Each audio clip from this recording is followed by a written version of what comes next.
wabarakatuh. Berjumpa lagi dengan saya Mona Lisa Putri di channel Zondower di acara Tokoh Inspiratif. Nah, kali ini kita akan berbincang dengan seorang tokoh yang sangat luar biasa, yang memiliki intelektual yang luar biasa, kemudian daya juang yang luar biasa untuk bisa mencapai hal seperti sekarang ini. Siapa dia? Karena saya sudah pegang bukunya tentang SSQ, yaitu tentang sosiologi berpikir Qurani dan revolusi mental. Kita akan berbincang nanti dengan Dr. Syahrul Akmal Latif. Nah, yuk kita temui beliau.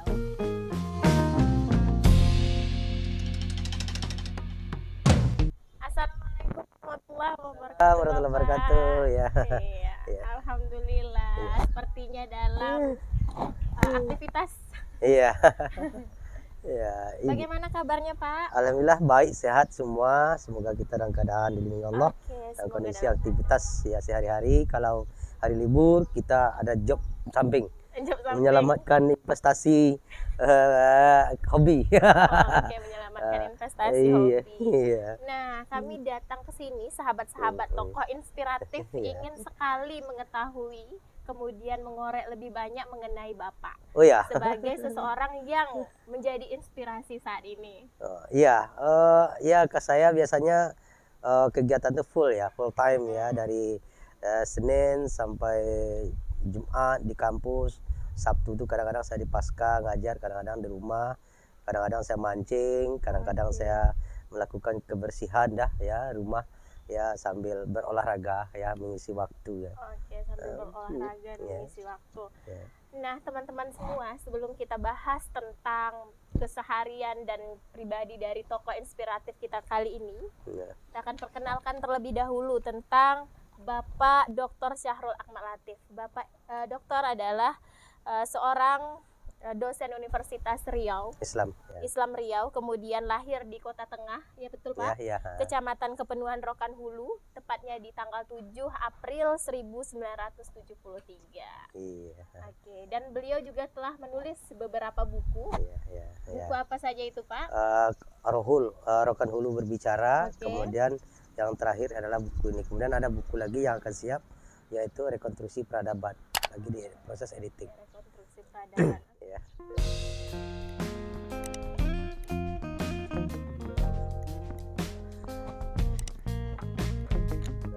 Silakan. Oke, sebelum kita bahas nih Pak tentang Bapak secara lebih lengkap, ini saya ingin bertanya terlebih dahulu. Nah, Bapak sekarang sedang sibuk dengan kegiatan apa? Ya, kalau di kampus sibuk dalam proses asesmen lapangan prodi, kemudian persiapan kurikulum, kemudian jadwal semester genap, kemudian audit internal, kemudian ada program bagi di Wirtu ada cerdas ya. Itu yang sekarang lagi dalam proses ya berjibaku. Karena memang dalam proses persiapan mahasiswa semester genap juga termasuk salah satunya persiapan untuk rekrutmen mahasiswa baru. Nah, itu dalam di kampus. Nah, kalau di rumah sekarang aktivitas kita ya tentu biasalah ya, diskusi duduk-duduk dengan anak-anak ya kan, diskusi keluarga ya kan, terus ya biasalah jadi cleaning service rumah ya kan. Ya bagian luar ya, jadi kita bagi SOP, bagian dalam tentu istri, bagian dalam tentu kita yang melakukan itu, samping nanti dibantu oleh anak-anak, mengajarkan dia untuk bisa siap untuk menghadapi masa yang akan datang. Kalau boleh tahu, kalau udah bicara tentang anak-anak berarti sudah berkeluarga. Boleh cerita sedikit tentang keluarga, istri dan anak-anak Pak? Iya, saya adalah anak terakhir dari 7 bersaudara. 5 laki-laki ya kan, 2 perempuan. Yang sudah mendahului itu 2 orang, 1 kakak, 1 abang. Kemudian kami masih tinggal yaitu 5, dan saya, istri saya masih yang pertama ya kan. Yang terakhir ya, punya anak 4 ya, yang paling tua itu di MAN 1, yang terakhir itu umur 2 tahun. Jadi jaraknya keempat tuh jaraknya 5 tahun. Jadi pilpres dia. Disesuaikan ya. ya. Disesuaikan dengan pilkada presiden. Adik-beradik 7 orang, kemudian istri yang insya Allah Ya, selamanya. ya, insya Allah. Nah, kemudian ini apa yang menjadi sosok seperti apa ibu di mata bapak sendiri? Ya, saya karena memang istri saya itu kan anak pertama ya, saya anak terakhir. Jadi dilihat dari kondisi tanggung jawab itu memang saya melihat selama ini dari 2003 kita menikah, ya dia memang punya kemampuan untuk melihat kondisi perkembangan anak ya. Secara tadi apa-apa nanti dia akan komunikasi dengan saya. Karena secara tugas saya memang agak sedikit jarang di rumah karena banyak melaksanakan tugas aktivitas baik di penelitian, baik di kampus dan itu. Jadi artinya komunikasi kita sangat terbuka berkaitan perkembangan anak demi anak, dan komunikasi orang tua dengan gurunya itu tetap kita monitor, dan selama ini kita melihat prestasinya cukup bagus ya kan. Kemudian perkembangan kesehatannya, karena memang istri saya itu kan dari tamat UI ya, bagian kesehatan. Jadi saya tidak banyak memikirkan tentang kesehatan lagi, karena memang sudah ada wilayah yang lebih hebat dia daripada saya gitu. Berdampingan dengan orang yang kompeten. Iya, iya.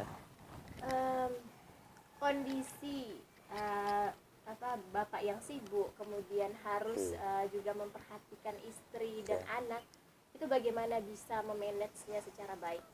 Intinya begini, berkomunikasi itu kan tidak harus face to face communication, tapi kita sudah punya teknologi, ada punya video call, ada semuanya itu semua. Kita juga punya GPS, General Operation Center, bisa kontrol ya kan, termasuk perusahaan saya, staf saya, semua itu adalah berkantor di handphone. Di handphone. Jadi semuanya itu bisa kita lakukan cek and recheck apapun yang terjadi, perkembangan terjadi. Dan kemudian saya melihat dari kondisi kesibukan saya itu, saya manage waktu itu adalah satu, beban pikiran itu tidak bisa dipaksakan di luar kemampuan kita.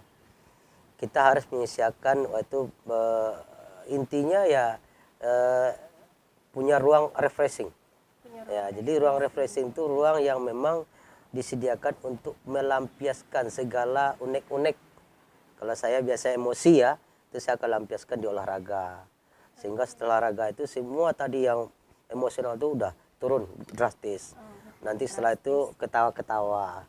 Jadi ini saya ambil ketika ada peneliti Amerika meneliti orang Indonesia.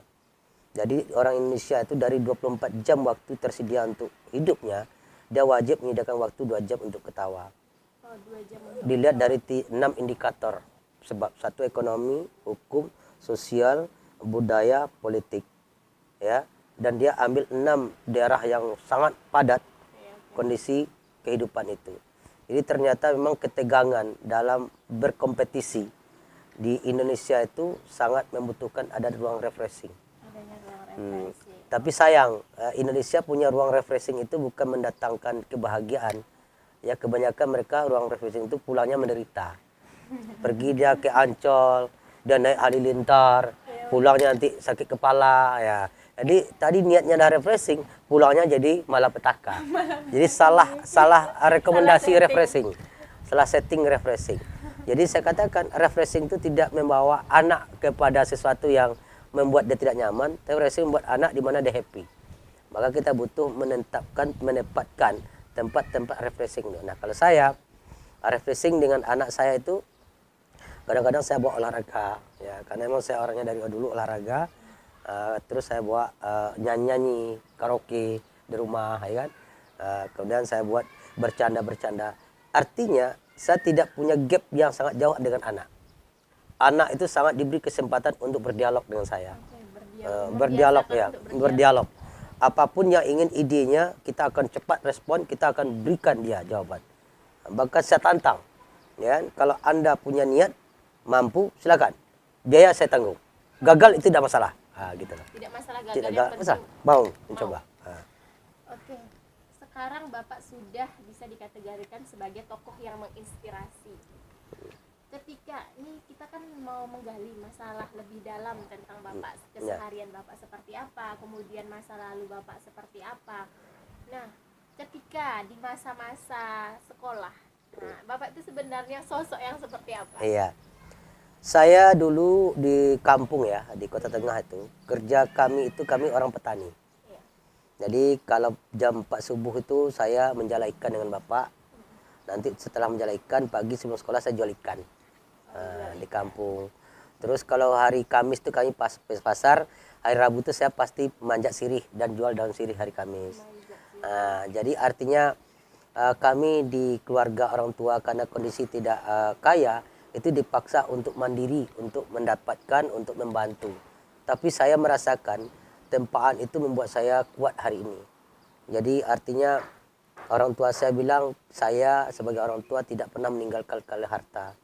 Tapi saya tinggalkan kalian pengalaman hidup, bertahan hidup, dan pendidikan. Nah, itu yang diamanahkan orang tua, sehingga kami pun orang tua dari 7 bersaudara itu, ya kami semuanya merantau. Ya. Jadi tidak ada satupun kami di 7 saudara itu SMA-nya di kampung. Nah, itu.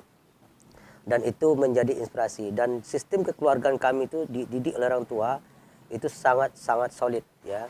Jadi sehebat apapun penderitaan kamu di perantauan, setiap tahun kamu wajib balik kampung. Walaupun hanya keluarga inti. Fungsinya apa? Fungsinya untuk mendiskusikan apa masalah di keluarga masing-masing, nanti kita saling dukung-mendukung. Karena dia mengamanahkan pemberian, peringatan, marah itu yang paling punya nilai positif itu adalah dari keluarga. Jadi baik pun orang luar terhadap Anda itu belum baik seperti yang diberikan jahatnya keluarga kepada keluarga sendiri. Jadi keluarga inti itulah yang tidak boleh ada pecah. Karena kalau saya, bahkan orang tua saya pun memanggil cucunya waktu hidup itu, kamu kalau punya uang, kamu boleh kasihkan orang, ditunjuk orangnya. Kalau kamu tidak punya uang, kamu boleh minta ini.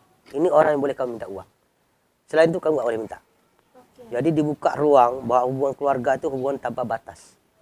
Disitulah kami merasakan sampai hari ini ya berkeluarga itu tidak ada hambatan untuk menyekolahkan anak, masalah apa sumber kehidupannya, saling bantu membantu gitu. Saling bantu membantu agar suasana itu ya. Oke, kemudian kan ketika masa kecil nih ada kejahilan pasti dong. Ya. Kejahilan seperti apa yang pernah Bapak lakukan? Iya, saya kelas 3 SD udah pernah minggat dari rumah. Kelas 3 SD, ya. Karena dimarahin abang saya. Jadi kami 5 bersaudara itu, abang itu sistemnya keras. Jadi saking kerasnya, memerintah itu tendang dulu, baru perintah.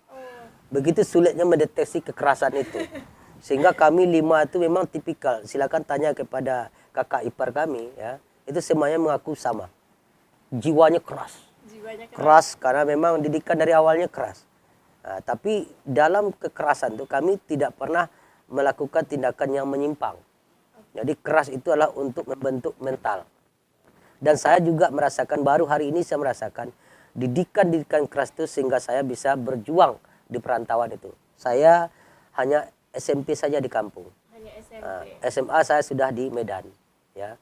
Dan saya sudah di sana, ya, sampai saya di Padang Sedimpuan di Spiro namanya, ya. Itu saya sekolah pesantren di sana, juga saya sekolah sejak bekerja. Dan saya awalnya dulu saya dari SMP itu dibawa oleh abang saya di STM Muhammadiyah di Pekanbaru. Tapi karena saya sudah merasakan waktu kecil itu punya prinsip berbeda. Jadi sebagai adik itu pasti jadi tumbal dari sebuah pekerjaan. Jadi waktu itu direkomendasikan serumah dengan abang. Abang saya waktu itu PGA. Akhirnya saya memilih untuk pindah ke Medan. Tapi bukan lari, tapi ingin cari pengalaman. Karena ada satu hal yang membuat tanda tanya saya ketika saya kecil. Ketika saya menangis, orang tua sering bilang, nanti aku kasih orang Batak. Sehingga saya bertanya-tanya, apa itu orang Batak? Ya, dibilang, sehingga orang Batak itu di telinga saya itu orang yang menakutkan. Sehingga saya tamat SMP itu saya cari, akhirnya saya harus masuk ke dunia itu. Oh, ternyata hanya sebuah simbol. Ya, mungkin karena wajah keras. Ternyata ketika saya masuk ke ranah di mana orang Batak ternyata lebih terbuka, lebih aman, lebih nyaman dibanding cerita yang dibawa orang tua saya ketika itu. Jadi makanya saya kata, ya, di situ saya bertanya-tanya seperti apa gitu. Jadi saya tipikal orang yang tidak bisa menerima sesuatu yang tidak saya tahu. Saya harus kejar, saya tahu, baru saya bisa meyakini. oh ternyata itu adalah simbol biar saya tidak menangis. Nah, tapi setelah saya masuk ke keluarganya semua, ya ternyata bahkan lebih terbuka cara berpikirnya orang yang saya katakan orang Batak tadi daripada yang lain gitu. Intinya seperti itu. Ya, tamat saya dari SMA, saya juga kembali ke kampung. Ya ketika itu saya sudah banyak pengalaman. Ya ternyata saya ditawarkan ya, orang tua ketika itu tidak sanggup menyekolahkan saya kuliah saya. Saya hanya minta izin saja ya kepada mak dan ayah, mak ya saya ingin kuliah ya kembali ke Medan, nanti apapun terjadi nanti saya akan sampaikan. Nah, ketika itu orang tua saya bilang saya silakan tapi kami tidak punya uang, tapi saya kasihkan duit kamu 150.000 untuk berangkat. Maka dengan bismillah saya berangkat, saya ke Medan dan saya ketika itu duduk, ketika itu saya sudah pernah juga belajar jual koran, semir sepatu. Oke, sudah sampai Ya, menjual koran. iya, jadi kemudian akhirnya semir saya sepatu. akhirnya saya tertidur di ALT ANS. Saya berangkat langsung datang mobil, datang orang yang adik mau kemana? Saya tanya mobilnya mau kemana? Mau ke Padang. Ya saya ke Padang. Nah sampai saya di Padang saya bawa kartu Ikatan Pelajar Muhammadiyah. Saya tidurlah di Masjid Muhammadiyah Padang. 1 minggu saya tidur di sana ditanya oleh pengurus Padang. Ketika itu ketua Muhammadiyah itu adalah rektor UIN Imam Bonjol Padang, Pak Mali. Nah, ketika itulah saya minta bekerja sana, akhirnya saya direkomendasikan masuk IAIN. Oke. Ke Bapak untuk mendaki saat ini, maksudnya berada di posisi ini, itu kan tidak gampang. Mulai dari menjual koran, kemudian semir sepatu dan lain sebagainya, usaha-usaha yang membuat itu terjadi. Sebenarnya apa yang menjadi kunci sukses itu sendiri? Saya melihat dari orang tua saya gitu, karena orang tua saya bilang dia tidak bisa tinggalkan berikan uang kepada anak-anaknya, tapi dia tinggalkan pengalaman pekerjaan. Jadi dia orang tua saya itu dia kan pelaut ya, jadi dia bekerja dengan orang Cina dan dia fasih bahasa Cina dan dia ceritalah dengan itu. Ternyata dia orang perantau juga dan itu yang membuat kami keluarga itu terinspirasi. Jadi ketika saya sudah sampai di Padang itu, saya sudah kuliah, kemudian saya tinggal di musola dan di musola itu saya mengambil upah menuai, melambui, membina pramuka, membongkar kabel telkom dan saya juga dapat beasiswa 2. Dari Super Semar saya dapat, dari kampus saya dapat, saya pembina pramuka, saya ketua HMJ, dan aktivitas saya itu lebih banyak di luar kampus, sampai di olahraga. Dan saya waktu di SMA itu pemain pelajar Sumatera Utara. Ya, di zamannya Raja Inal Siregar gubernurnya. Nah, sebagai anak rantau, tinggal di rantau orang, tidak mengenal orang, kemudian datang karena ada keinginan tahu, ingin tahu dengan orang Batak itu seperti apa. Apa yang paling menakutkan waktu itu? Ya, yang saya paling menakutkan waktu itu adalah ketika saya melakukan kesalahan, maka saya tidak akan mendapat suaka kepada siapapun. Karena saya juga tidak banyak berkomunikasi dengan keluarga ketika itu. Cuma saya diamanatkan orang tua saya dari emak saya, hanya 2 salat kamu hidup. Ya, di mana masjid situ rumahmu. Jangan pernah kamu berhenti salat. Hanya 2 itu saja. Itu amanah dari orang tua. Dan itulah saya menjadi pengurus Ikatan Pelajar Muhammadiyah Remaja Masjid. Dan disitulah saya mendapatkan orang-orang yang banyak bercerita. Jadi saya tipikal orang yang sampai sekarang pun saya sulit makan sendiri. Ya, saya makan harus didampingi dengan kawan. Karena dari dulu itu saya harus makan beramai-ramai. Nah, itu tipikal saya. Jadi karena saya besarnya di dunia lapangan perantauan itu, membuat saya itu akan sepi kalau hidup sendiri. Makanya saya sering mahasiswa saya datangkan, dosen saya datang bajak minum diskusi seperti itu. Nah, karena memang kebiasaan saya lebih enak sifatnya ya beramai gitu. Apa kebiasaan Bapak yang tidak orang tahu? Nah, tokoh-tokoh inspiratif pengen tahu itu kebiasaan-kebiasaan yang tidak diperlihatkan. Ya, saya mungkin yang kebiasaan yang tidak mungkin yang bisa dideteksi orang adalah memberikan bantuan kepada orang lain. Jadi saya tidak akan pernah menceritakan itu pada siapapun sampai saya pun memberikan pinjaman ke orang lain dan saya tidak pernah minta dikembalikan. Ya kalau dia niat kembali silakan, kalau tidak ya silakan. Saya hanya berikan itu bagian dari rezeki mereka. Nah, itu yang pertama. Yang kedua, saya sudah merasakan bagaimana 3 hari itu makan dengan cabai putu, ya dengan garam, itu saya rasakan. Ternyata kehidupan itu memang harus kita sendiri yang menciptakan itu. Jadi kita tidak bisa hanya mendapat rekomendasi orang. Jadi kita harus berani untuk melawan keinginan kita dengan kemampuan kita. Nah, jadi yang paling jahatnya mungkin kalau saya ya waktu sekolah, yaitu biasa cabut, ya itu tradisi saya, ya. Kemudian ya pendekatan personal sama guru, ya. Jadi di balik itu saya sangat dekat dengan guru-guru, sampai saya ketua OSIS semua. Jadi kemampuan organisasi itulah yang membuat saya kayaknya bisa diterima di mana-mana. Jadi maka saya juga sampaikan ke siswa saya, kalau kuliah tidak ada gunanya IPK Anda 4 kalau Anda tidak bisa berkomunikasi, bermasyarakat dengan masyarakat. Ya. Jadi saya yang membuat besar saya itu dari pramuka. Saya dari SD, SMP, SMA sampai S1. Saya itu hidup di pramuka. Dan sampai saya di Muhammadiyah itu tapak suci. Ya, jadi semua organisasi remaja semua itu saya lebih hobi ke sana. Semakanya saya tipikal orang lebih hobi hidup di lapangan daripada di kantor.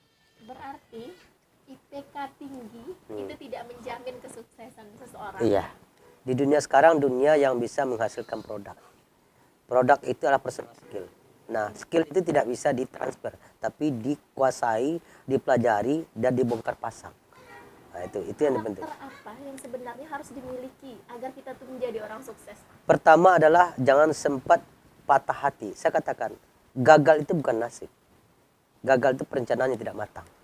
Ya. Jadi jangan kita ketika menguji satu masalah, terus kita gagal, terus Tuhan tidak ridho. Tidak. Karena kita tidak merencanakan.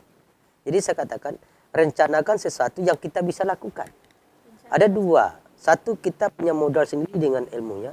Yang dua, kita punya orang lain yang bisa mensupport ilmunya. Nah, jadi itu yang penting. Yang bisa. Jadi carilah orang-orang yang membuat kita itu bisa termotivasi. Yang betul-betul dia ikhlas memberikan dampingan. Itu yang saya lakukan. Saya ketika di S1, di S2 UI pun saya sudah berdagang juga di Keramat Jati. Jual beras, jual kelapa. Ya. Di UI sambil kuliah, saya dosen. Sehingga saya memang aktivitas saya itu banyak bergerak di bidang lapangan itu. Sampai saya dokter pun di Malaysia, saya bisnis ke Beijing, Guangzhou, China, sampai kepada Shanghai. Dan artinya, saya berkeinginan apa? Orang sukses itu, dia tidak bisa mentok dengan satu strategi. Tapi dia harus membangun banyak link, kabel. Nah, satu yang saya ingatkan, jangan pernah ya mendurhakai, mencederai kepercayaan dan kesetiaan orang. Jangan pernah mendurhakai dan mencederai kesetiaan orang. Berarti amanah. Ya, amanah. Dia ibaratkan kita seorang akrobat. Akrobat itu dia punya 3 bola. Satu bola kesetiaan, bola kesehatan, kemudian bola pendapatan. Jadi kalau kita harus menjatuhkan bola, jatuhkan bola pendapatan. Tapi jangan jatuhkan bola kesetiaan dan kesehatan. Karena kesetiaan itu bukan sesuatu yang mudah dibangun. Kesehatan itu bukan satu mudah yang bisa dapat. Tapi kalau pendapatan, kalau kita lepas job lain masih ada. Itu ibaratkan sebuah pemain akrobat. Tapi kebanyakan justru orang menjatuhkan bola kesetiaan demi pendapatan. Ya, itu tadi. Karena tidak ada keterbukaan dalam berkawan. Tidak ada keterbukaan. Jadi orang menargetkan sebuah pertemanan itu ada keuntungan, ada kepentingan. Memang dalam proses teori interaksi, tidak berinteraksi tanpa kepentingan. Tapi kalau mendominasi dan monopoli, nah itu berisiko untuk kesetiaan itu. Itu yang paling mahal. Ya. Nah, masalah teman-teman, masalah berkawan dan sebagainya. Siapa teman yang paling dekat di saat-saat Bapak sedang terpuruk? Ya, saya katakan teman yang paling dekat di saat-saat saya terpuruk itu adalah teman saya sepermainan bola. Bola, ya. Mengapa? Makanya, karena memang ketika kita bermain bola itu, ya, kita punya strategi menang. Tapi menang itu tidak bisa individu, tapi tim. Jadi sehebat apapun saya, kalau saya sendiri juga tidak akan menang. Tapi lemah apapun, tapi kalau timnya solid, maka dia akan menang. Maka di situ kita akan bercerita. Ya, tadi kamu kok nendang nggak bagus. Nah, dia tanya dari situ. Oh, apa masalahnya? Nah, gitu loh. Jadi dia memancing keterbukaan itu. Oh, pasti kamu kurang tidur kan? Nah, pasti kamu ada masalah kan? Nah, jadi itu dia membuka kita untuk bercerita itu lebih cepat, lebih rasional gitu. Nah, itu. Berarti kesuksesan yang sekarang Bapak raih itu adalah karena kerjasama, Ya, karena bantuan. ya, karena bantuan. Tidak ada yang orang sukses dengan sendiri, nggak ada. Karena kan banyak sekarang orang yang sudah sukses, dia Ya. mengaku bahwa ini atas dasar Oh, enggak ada. Itu apa sendiri gitu. itu teori Fir'aun namanya. Teori Korun, ya. Tidak ada orang sukses itu dengan sendiri. Oke. Dari orang sukses itu orang yang loyal. Tapi loyal itu ketika orang yang dinaungi itu juga merasakan ternaungi. Jangan orang naungi itu dieksploitasi.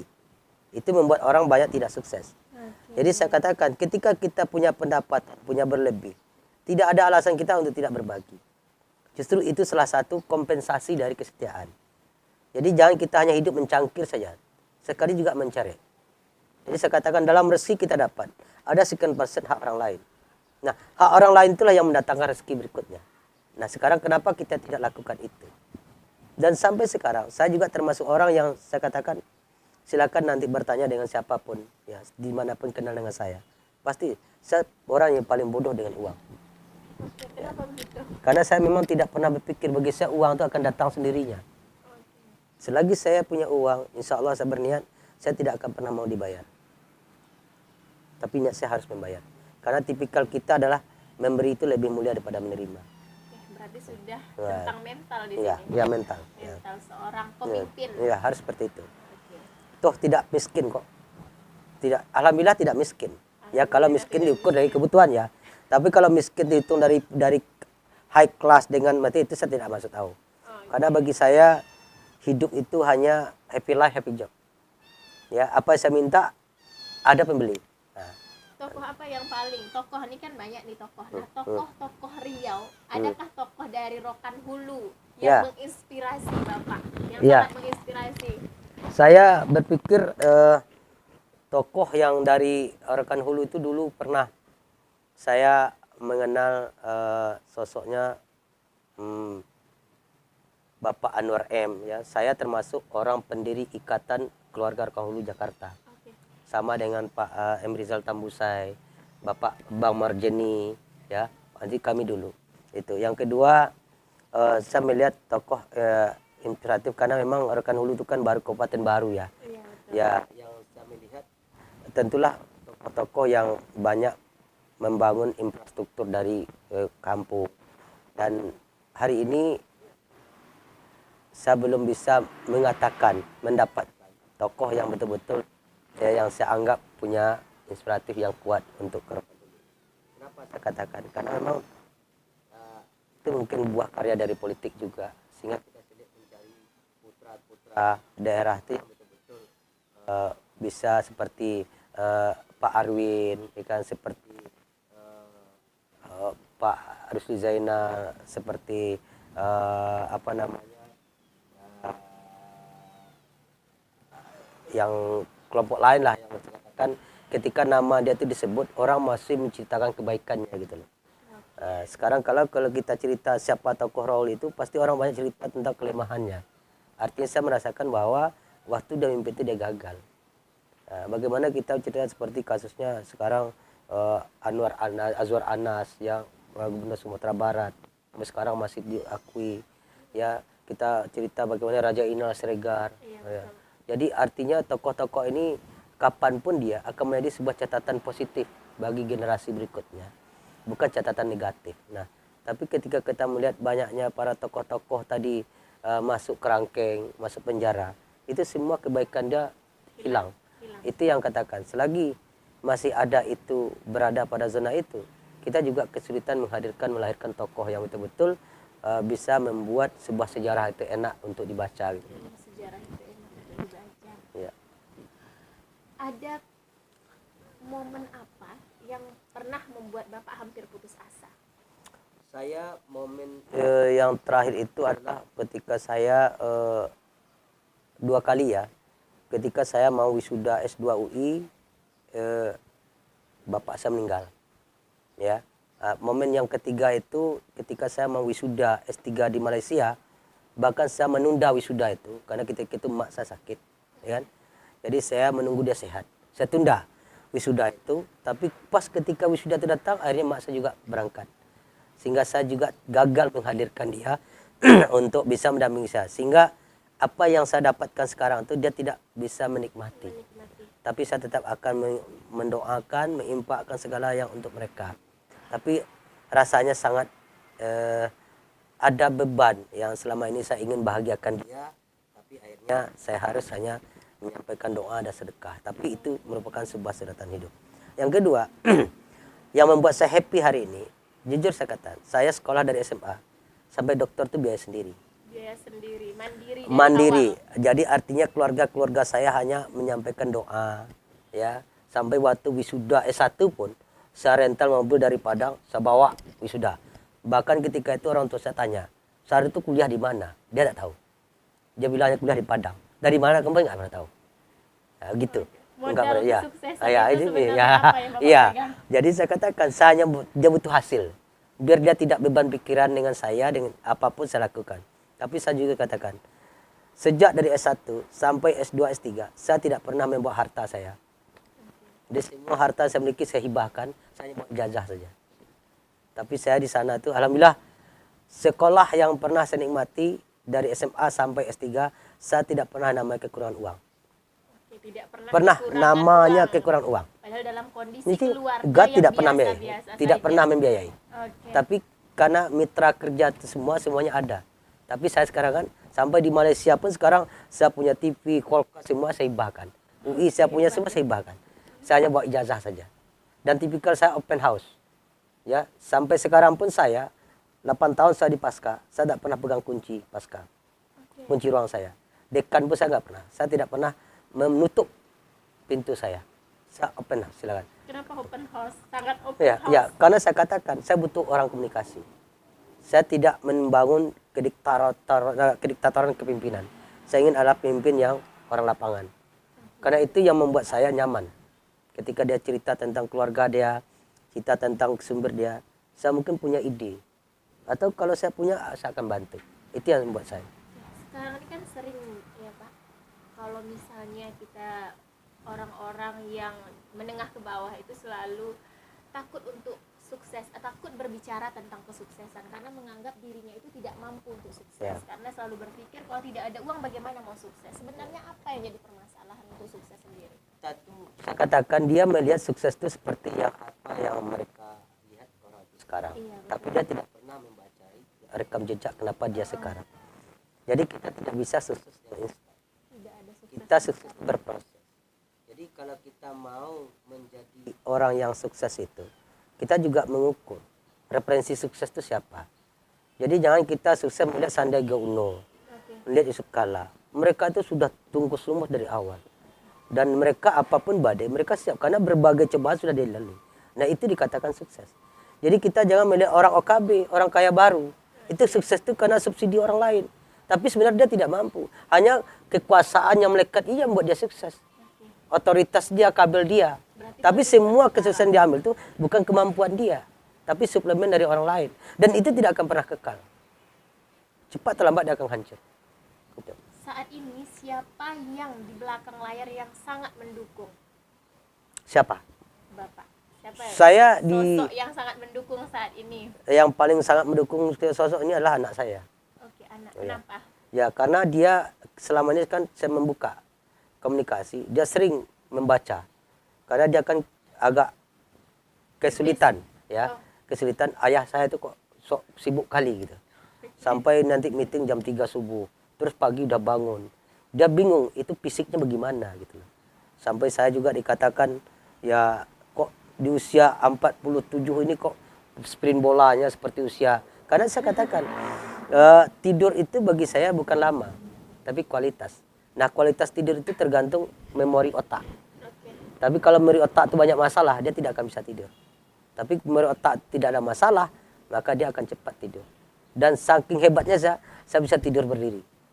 Tidur berdiri. Bisa. Wah, tidur. Dan Bagaimana itu caranya kelebihan. bisa tidur Ya, berdiri? saya menyandar nanti dalam 5 menit bisa ngorok.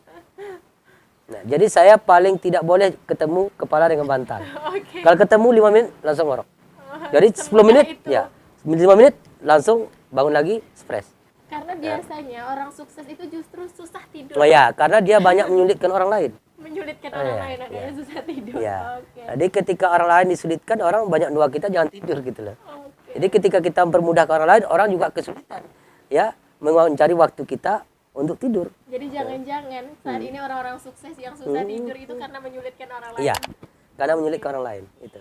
Jadi Semakin itu mudah, ya, semakin mempermudah nah, orang orang lain akan semakin bukan mudah gitu. tidur. Nah, itu. Jadi artinya yang paling membuat happy itulah mengendalikan keinginan. Mengendalikan. Jadi jangan terlalu life oriented materialism. Itu katakan lagi hidup melihat orang kaya gitu. Hidup melihat kita ini apa adanya. Tapi kita tetap membangun pondasi itu. Jadi seperti anak sekarang, jangan dia hanya TB, terima bersih. Terima bersih. Ya, biasanya saya hari Minggu, anak-anak saya itu keluarkan dari rumah. Saya suruh cabut rumput. Oh, cabut. Itu hari Minggu tuh. Di zona keluar rumah. Cabut rumput, olahraga silakan. Menyapu. Saya mau dia besok dewasa. Karena besok kalau semuanya orang lain, kita akan menjadi target kepentingan orang. Dikerjakan apa yang bisa kita kerjakan, tapi bangun dari sekarang pengalaman itu. Itu yang saya lakukan. Sudah diajar mandiri. Iya, sejak mandiri. dini. Harus gitu. Jadi kalau hari Minggu kami masak itu di rumah, itu anak saya potong bawang, saya potong cabai dengan istri, ya masak keluarga. Nah, jadi saya sangat membutuhkan komunikasinya seperti itu. Sehingga anak saya itu walaupun sangat jarang di rumah, tapi ketika saya datang itu semua tekanan itu hilang. Ya, jadi berarti ya, itu. antusias. Berarti menciptakan Ya. kondisi yang nyaman. Iya, kerjasama yang nyaman itu yang penting. Lalu nih, seberapa, jadi kan kita tadi bahas, ini kan bahasnya tentang Bapak, kepribadian Bapak Ya. dan segala hal tentang Bapak. Nah, Bapak itu kan dikenal sebagai orang yang tegas. Ya. Tegas, kemudian berprinsip dalam itu komunikasi dan lain sebagainya sebagai seorang pemimpin dikenal. Nah, ketika dengan istri seperti apa? Sama. Saya kasih SOP ya, sampai jam main anak pun game internet itu batasi pakai jam. Siapa yang lewat kasih push up. Oke. Di masing-masing dia punya intelijen. Ya. Istri saya juga demikian. Ya. Tegasnya saya, maghrib semua harus di rumah. Sholat berjemaah. Ya. Saya tidak mau ketika saya datang anak saya belum sholat. Jadi itu targetnya. Subuh saya katakan, kamu menonton bola silakan. Jam berapa? 3. Saya tidak tahu. Subuh kamu bangun. Ya. Jadi artinya apa? Saya menciptakan dia bertanggung jawab dengan sebuah keputusan dia. Dia siap menerima risiko dari sebuah keputusan. Nah, sekarang kita melihat orang enak buat keputusan, tapi nggak siap dengan risiko. Itu yang selama ini kita lihat orang saling goncang. Begitu mudahnya membuat keputusan, tapi dia tidak pernah mempertimbangkan risiko keputusan itu. Berarti ada keseimbangan antara hak dan Iya, kewajiban. maka tadi kan dalam bahasa kita darul mafasidu, maka ilmu al jalbil masalih. Kalau kita membuat sebuah keputusan, pikirkan mudaratnya dulu. Baru memikirkan maslahatnya. Tapi jangan ketika kita buat keputusan terus tidak siap dengan mudaratnya. Itu namanya menepuk air di dulang. Nah, jadi intinya seperti itu. Jadi ketegasan saya masalah keuangan, silakan. Saya berop ini sekian, saya tidak mau tahu. Yang penting semuanya. Apa kebutuhan kasih tahu. Apa masalahnya? Saya akan bantu. Selama itu rasional, saya tahu. Berarti komunikasi yang paling penting. Oh ya, Komunikasi saya sangat menghargai komunikasi itu satu-satu. Sehebat apapun masalah, ketika komunikasinya jalan, itu semua ada solusi. Tapi seringan apapun salah, ketika komunikasi terhambat akan menjadi masalah pecah. Malapetaka. Berarti disiplin juga menjadi tolak ukur Oh ya. utama. Berarti komunikasi, disiplin, kemudian Ya. Nah, tegas. tegas. Jadi silakan tanya semua dosen, semua di UIR. Pasti orang kenal tipikal saya. AA, BB. Ya, jadi Bapak juga dikenal dengan orang yang sangat percaya. Ya. Nah, kenapa semudah itu percaya, Pak? Karena saya sudah punya rekam jejak orangnya. Oke. Karena kepercayaan itu bukan sebuah pemberian, tapi akibat kejujuran orangnya. Akibat kejujuran. Berarti mempercayai karena sudah ada rekam jejak. Sudah ada rekam jejak. Saya tidak akan pernah mempercayai orang tanpa rekam jejak. Oke. Ya, maka saya katakan saya sangat tidak bisa terima sebuah pernyataan ini. Saya akan pelajari dulu. Baru saya buat putusan. Keputusan setelah penilaian. Iya. Berarti bukan keputusan Ya. tanpa penilaian. Iya, betul. Karena memang apa? Karena orang akan kita kerjakan akan jadi mitra. Kita tidak mau informasi bias. Kita butuh sebuah informasi valid dengan orang yang sudah terukur. Oke. Informasi yang valid itu penting untuk menjaga agar Ya. tidak miskomunikasi. Iya, artinya kita tidak multi tafsir. Oke. Sekarang ini banyak pemuda-pemuda kita yang terlena dengan dunia yang semakin disuguhkan dengan modernisasi. Iya. Seharusnya pemuda kita tuh seperti apa menanggapi hal ini? Saya tidak tahu ya bagaimana dia menerjemahkan sebuah modernisasi itu sesuatu yang ambisius. Karena saya katakan ketika dia bicara modernisasi terus hidup dia terpapar. Saya tidak katakan modernisasi. Jadi jangan sempat berorientasi modernisasi itu sesuatu yang sebenarnya ambisius yang tidak berdasar. Yang dikatakan modernisasi itu adalah kita menjadi winner dalam sebuah kompetisi. Saya katakan Cristiano Ronaldo itu dibayar sampai triliun. Itu karena dia dapat lawan hebat. Dan dia bisa menjadi juara di lawan itu. Itu dikatakan layak dibayar mahal. Tapi kalau dia jadi juara dengan lawannya KW, dia tidak layak dikatakan sehebat. Jadi berkompetisilah dengan orang yang hebat dan kita jadi juara. Jadi winner. Jadi winner di situ. Dan wajar kita mendapatkan sebuah penilaian yang objektif. Nah, dalam kompetisi itu mesti jelas apa yang dikompetisikan. Nah, hidup kita ini kan hidup paranormal. Kita hidup bersaing. Tapi yang disaing nggak jelas. Dan kapan bersaing berhenti nggak jelas. Sehingga kita tidak punya destinasi masa depan. Kita hanya hidup dengan sebuah pressure sosial media yang terus menekan. Contohnya masalah vaksin, masalah COVID. Kita hanya takut dengan membaca sosial media. Tapi sebenarnya bahwa itu merupakan akibat daripada kelalaian kita. Kalau kita kuatkan fisik, makan teratur, ya dengan istirahat yang kuat, tidak memaksakan keinginan, apalagi tidak defisit saldo, selesai. Iya. Ini kan mbahnya corona itu menjadi penyakit itu kan karena defisit saldo. Karena pendapatan tidak bertambah, bahkan berkurang, kebutuhan tidak mau berkurang. Dan ini membuat konflik. Ini konflik ini bisa periuk nasi pindah ke ruang tamu ini. Kalau tidak bisa mengukur antara pendapatan dan kebutuhan. Dan kebutuhan itu sebenarnya hanya 30% saja kebutuhan, 70%-nya keinginan. Maka itu yang membuat tidak pernah. Yang masuknya 3 juta, pengeluarannya 5 juta. 2 juta lagi hutang. Besok hutang lagi. Hari ini rentenir. Bunuh diri. Karena memang kebanyakan justru yang lebih pusing itu adalah orang-orang sukses. Iya, karena itu tadi. Padahal dia sudah bisa dikategorikan dalam masalah finansial sudah oke, kemudian secara kejabatan sudah nyaman, tapi justru lebih pusing daripada orang yang sederhana. Ya, saya tidak tahu ya bagaimana orang kita menilai sukses itu. Saya banyak kenal dengan orang luar negeri. Bahkan mereka punya investasi luar biasa. Toh datang ke Indonesia ini datang ke celana pendek kok. Dia tidak pernah bawa tas, hanya bawa ATM aja. Tapi apapun dia minta ada dalam saldonya. Apapun yang dia minta ada dalam saldonya. Walaupun yang dia minta tidak pernah terbayang sama kita harganya gitu. Dia happy aja kok. Ternyata kita melihat bahwa sukses itu bukan dengan penampilan. Sukses itu dengan ketersediaan eksekusi. Ada ketersediaan kekuatan untuk mengeksekusi. Contoh kalau saya butuh harga celana 3 juta, ternyata saya tidak pikir itu mahal. Duit saya ada.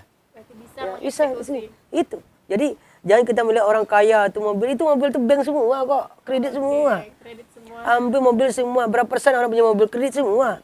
Tidak ada yang berani beli cash. Selama 5 tahun dia otaknya itu peras dengan itu. Bawa mobil pelan-pelan ya ada. Berarti masih dalam proses eksekusi. Iya, eksekusi. Karena pas tanggalnya sakit kepala langsung. Nah, jadi saya bukan anti utang, tidak. Utang itu kadang-kadang ada plusnya, membuat kita termotivasi. Tapi kalau utang-utang tuh di luar kemampuan membayar, nah ini menjadi masalah. Jadi kalau dilihat di Riau itu saya katakan tingkat literasinya itu ya, itu di atas standar rata-rata nasional. Nasional itu 2,1%. Riau itu 2,7. Literasi itu adalah orang meminjam uang ke bank, niatnya berinvestasi bisnis. Mau pinjam 300 juta. Dia membuka bisnis. Cuma karena bisnis itu dia tidak punya pengalaman, dia tidak punya guru, akhirnya bulan tutup. Akhirnya apa? Duit yang 300 juta yang dipinjam itu ingin memperbaiki kehidupan, ternyata jadi malapetaka. Karena tidak adanya perencanaan, kemampuan untuk membuat bisnis. Dan itu yang membuat orang Riau itu banyak dikejar hutang. Dan saya katakan, itu mengekar bahwa sebuah referensi sebuah keputusan itu hanya referensi kaki 5. Cerita orang, ini enak nih, bisnis siapa, Pinang kan. Kemarin kan Batu Akik kan baru tuh. Orang jual sate pindah Batu Akik. Kerang bunga. Nanti ketika ini hilang, awak investasi ke bunga tidak laku. Dah, stres. Dia pinjam. Jadi jangan memaksakan ya sebuah investasi hanya cerita orang. Ukur diri. paham tidak? Punya orang tidak referensi. Nah, jangan hanya kita, oh ini bagus sekarang, bagus kata orang itu apa? Itu orang itu dapat dari orang juga itu. Tapi udah tambah mericanya, tambah bumbunya, semua itu kita. Yang intinya kau ya hancur juga itu. Oke, sekarang kan Bapak sudah dalam posisi yang bisa dikategorikan sukses. Iya. Dengan gaya yang supel, kemudian nyaman, udah happy, selalu happy gitu kan. Iya. Apakah masih mau memakan makanan tradisional? Iya. Saya justru saya katakan tuh ibarat saya membeli tempat tidur. Saya beli king coil itu harga 40 juta. Tapi tangan saya di atas kepala. Itu nilai 40 juta tuh nggak ada nilai bagi saya. Saya bagus tidur di keramik itu tapi ngorok. Yang mahal itu tidurnya, karena tidur itu privat.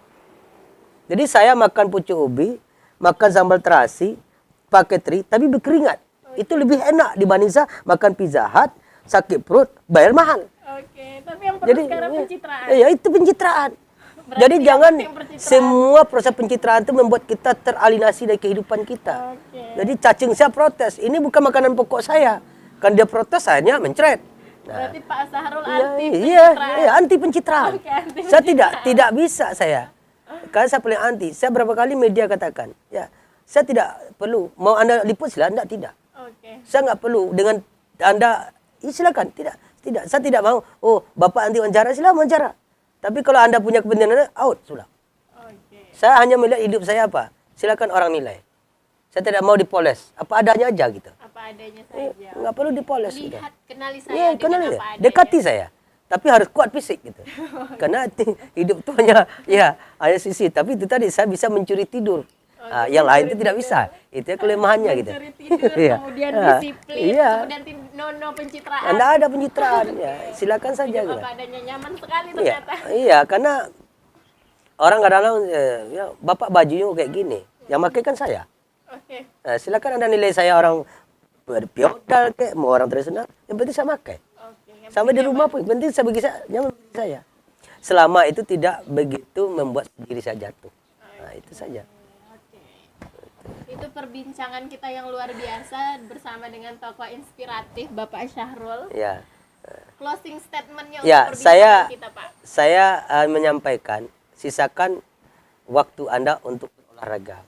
Sisakan waktu untuk Tapi konsisten, walaupun hanya 20 menit sehari. Tapi wajib, karena di masa tekanan yang luar biasa ini kita butuh imun dari dalam. Nah, saya katakan, imun itu tidak bisa suplemen dari obat. Obat punya dampak. Imun itu adalah suplemen dari alamiah. Ya, makanan, tidur, dan olahraga. Dan saya jujur saya katakan, setiap hari saya olahraga. Itu terjadwal. Mungkin orang akan bertanya, kenapa ya Pak olahraga Pak keras? Bola kaki, futsal, bulu tangkis, ya. Itu olahraga yang sangat keras. Dan itu rata-rata 2 kali seminggu. 2 kali seminggu. Hanya Sabtu saja, yaitu refreshing mancing. Dan itu tetap terjadwal. Dan saya menikmati saja. Artinya apa? Ketika saya masak sendiri asam pedas, saya makan sendiri. Saya pikir orang lain nggak dapat itu. Dan itulah, saya bukan makannya. Menikmati alam sungai di malam hari itu ingat masa saya kecil. Saya di hutan, ya. Itu familiar dengan saya. Saya paling hobi dulu kecil dulu memburu babi. Masuk dalam, ya. Jadi kehidupan lapangan hutan itu memang kehidupan yang sampai sekarang. Mohon maaf ya, ini metro dekat nih. Ya, udah 2 tahun saya nggak pernah sini. Hanya 3 langkah aja ke Metro Plaza. Iya, betul. Ya. Dekat. Nah, udah 2 tahun saya nggak pernah. Dulu ketika saya di Baterai Air, mau tiap minggu ke Metro. Tapi ketika ini tinggal saya telepon aja orang bisa antar. Jadi artinya ternyata saya paling tidak nyaman untuk membawa itu ke orang ramai-ramai itu udah capek. Ya. Karena kalaupun saya bawa anak mungkin saya punya waktu setengah jam saya kabur. Nah itu. Karena saya nggak melihat orang ke sana mutar-mutar ya, duit 100.000 yang ditawar 3 juta ya, enggak masuk. Yang penting itu eksekusinya. Iya, eksekusinya. Bukan Nah, pencitraannya. iya. Oke. Terima kasih kepada Pak Syahrul yang yang sudah memberikan kesempatan bagi kita untuk mengetahui sisi lain dari tokoh-tokoh inspiratif sehingga menjadi sukses, dan semoga perbincangan kali ini bisa juga memberi inspirasi kepada teman-teman yang menjadi tolak ukur bagaimana kita bisa menjadi sukses ke depannya. Nah, sebenarnya intinya adalah jangan benarkan kebiasaan, tapi biasakan untuk melakukan hal yang benar. Terima kasih kepada Bapak Sahrul yang telah berkesempatan memberikan inspiratif kepada kami, Pak, untuk menjadi lebih baik, sukses, dan menjadi yakin bahwa kita itu punya kemampuan untuk menjadi lebih baik dan sukses. Jangan benarkan kebiasaan, tapi biasakan yang benar. Jangan lupa dukung channel ini dengan cara like, comment, and subscribe untuk mendukung channel Zondower di acara Tokoh Inspiratif. Terima kasih atas dukungannya. Assalamualaikum warahmatullahi wabarakatuh. Waalaikumsalam.